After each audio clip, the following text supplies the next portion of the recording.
Oh Lord, not microblading the Sierra way. No. So he's cute. I might put him in Potomac. Okay, yes. Yeah, he can come right on to Potomac. What's up, y'all? It's your boy Richie Scott back with another video. I want to thank you guys so much for tuning into this channel. Listen, if you haven't done so, make sure you guys hit the subscribe button down below, hit that notification bell button so that you can be clued into when we drop new content right here on this channel. And with that being said, let's dive into the news. Now, we're going to be talking about Miss Sierra, okay? Miss Sierra from Love and Hip Hop and how she might be going to jail, y'all. She might be going to jail. She might be going down to the jail, okay? And then we're going to be talking about Love is Blind. Oh, yes, we're going to go ahead and talk about it, okay? Because your boy CARLTON is back in the news. So I'm going to go ahead and give you this spoiler alert. If you have not seen the show past episode 1, don't even watch, okay? Don't watch the rest of this video. I'm gonna go ahead and tell you, spoiler alert, spoiler alert, spoiler alert. But if you want the tea, keep watching. Okay, before we get into all that, make sure you guys shoot me a text message. I try to respond to my text community as much as possible. This way I can keep you guys up to date on what's going on in the world of Housewives and reality television, okay? So let's dive into what we gotta talk about, okay? Because the streets are saying, okay, and by the streets, I mean gossip. Okay, they done broke the news with the exclusive that Sierra might be going to jail because she done been accused of beating up a pregnant woman. How you gonna beat up somebody that's expectant? Okay, let's get into it. Let's get into it. Now they are saying that she is facing some off-camera drama, which is possibly making its way onto the screen because we did see her in the preview for the trailer for Love and Hip Hop Atlanta, which is coming back on in a couple of weeks, and she is her saying that she might be going to jail. Now I was wondering, what? Not microblading the Sierra way, because y'all know she got the microblading business or whatever, okay? She be going on tour and doing this, that, and the third, and I'm so, that, you know, to me, that's bomb. That is really bomb. You can take your skill and take it on tour, okay? Take your skill and take it on tour. But anyway, so here is the gist, okay? Now, she's being accused of and possibly facing prison time after being accused of battering an expecting woman, okay? Now, she was charged with allegedly 2 counts of battery and 1 count of battery against a female who is expecting, according to court papers obtained by the gossip, okay? Now, the alleged incident took place in the summer of 2017, but she wasn't charged until last summer, the court papers show. Now, the battery of an expectant woman is considered a crime of high and aggravated nature, according to a state statute. And if she's convicted, she could face up to 5 years in state prison on that charge alone. Now, it was unclear who the alleged victim was or whether the baby was harmed by the alleged incident, okay? Now, y'all know she's been on season 6 and 7 alongside her now ex-husband, Rod Shooter Gates, with a major storyline being him cheating on her with one of her employees. They divorced in 2018 and they have a son. Now, she is being repped by celebrity lawyer Adama McKimmon, who represented Kevin McCall in his custody bid against Eva Marcel before she abruptly withdrew from the case, okay? Now, apparently, she was due in court in December 2019 for a final plea hearing, which the reality show requested to film, but allegedly it was canceled after McKimmon argued that the state had not yet turned over the evidence so that she could mount a defense. Now, again, Sierra did allude to this in the trailer for the preview for for Love and Hip Hop Atlanta. So, listen, I don't know if y'all are Love and Hip Hop fans like me, okay? It is my guilty pleasure. I just don't talk about it a lot on this channel, okay? Because I be overwhelmed with Housewives news.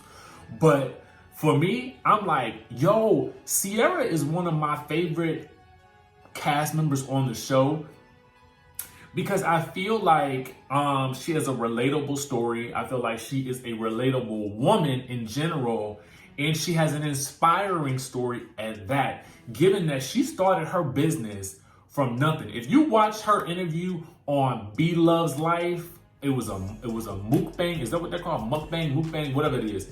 and they was eating and they was tearing up the crab legs and things. And she told her story of how she got to where from where she started to where she is now, and how she basically built her business on her own. Like, that's amazing to me. And then, you know, with the recent news that her daughter had been jumped by some girl and her mama in the school. What is going on in the schools these days? I mean, for real, like, it's dangerous out there.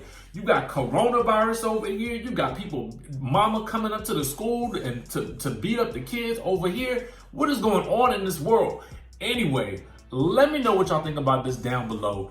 I honestly felt like, why had we not heard about this before now? Was I under a rock someplace? Did y'all already know about this? This seems like it came out of nowhere, because she definitely didn't seem concerned about it in the previous season. So why is it taking 2 years for her to actually get this situation in court and for it to be exposed on the world of reality TV? Y'all know typically these reality shows like to show you everything, okay? They digging up up under every nook and cranny, okay, for all of your dirt. So why have we not heard about this before now? Comment down below what you think, okay? Now we got to talk about Love is Blind. Now I'm gonna go ahead and give you guys the gist in case you don't know. Love is Blind is a show on Netflix wherein contestants, or the people involved, are separated. All the men are separated, all the women are separated, and they go into these little pods, and one pod is next to another pod, and the guy will go and talk to a girl and they can't see each other. And then at the end of this, I guess at the end of the week, or whenever they find somebody, they got about 40 days for this whole thing to take. Then they ask one of the guys will ask the girls to marry them. Okay, so the guy named CARLTON. Spoiler alert, if you have not seen this show, stop now, okay? Just letting y'all know. But if you want the tea anyway and you still ain't seen it, keep on. So anyway, we told you guys earlier this week that CARLTON, he was also featured on Real Housewives of Atlanta. Now, I did a little research, and he's got a lot of photos with a lot of Atlanta housewives, as well as this. He is Malaysia's cousin, okay? Did y'all know that? I didn't know that. Anyway, that's some more tea. But anyway, so my source over at All About the Tea, oh yeah, they always got the tea. Basically, they did an exclusive interview with him, okay? They did an exclusive interview, and he talks about this whole situation. Now, for those of you who don't know, he is of the bisexual persuasion, okay? Which means that he likes the men and he likes the women, whenever he wants to or however he want to do it, okay? But the thing about it is, and this is how I feel, and I will argue strongly for this, if you are in a situation like that and you are in this rushed experiment where you have to get married to somebody sight unseen without having seen them, and you're forced to get to know each other without being able to see how each other looks, then I feel like in the getting to know you phase, this probably should have come up before you asked her to marry you. Because what happens is, these people fall in love right quick, okay? They fall in love right the quick, okay? I was watching in the first episode, these two people said, "I love you." And I was mesmerized. I was shook, but I was mesmerized. And I was low-key like, this is kind of sexy and exciting. Anyway, I digress. Back to what I was saying. He ends up telling the girl, Diamond, not of the Players Club persuasion, that he is of the bisexual persuasion. And then she doesn't really react, I think, at first. But then later on, she has questions. Yeah, listen, come on now. Who wouldn't have questions? Especially in this day and age. I would argue to say that I hear women talk all the time, and they talk about how hard it is to find a good man. At the end of the day, for me, it's like this. You should know that. Homie, you should know that. You should know that by now. And so at the end of the day, I feel like you needed to tell her that right up front so that she either can make the decision to proceed forward or not. You know what I'm saying? And if your fear, because on the show, he said his fear was that he in one sentence, he was saying that he felt like he would be rejected.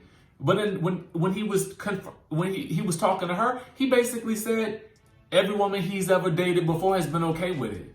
So at that point, why would you not tell her up front about what it was instead of hiding it as a secret, which are his words, not mine? Anyway, so he did the interview with All About the Tea, okay? Now, this is what he said about his experience with her, because when she started asking questions of him, He blew up at her, okay? Blew up, got defensive, talked about her wig. It was nasty, okay? It was real nasty. So anyway, this is what he had to say about Diamond. You guys can read the rest of the interview down below, but I'm just gonna get to the real popping parts right here where he talks about what happened and why he did what he did. Listen.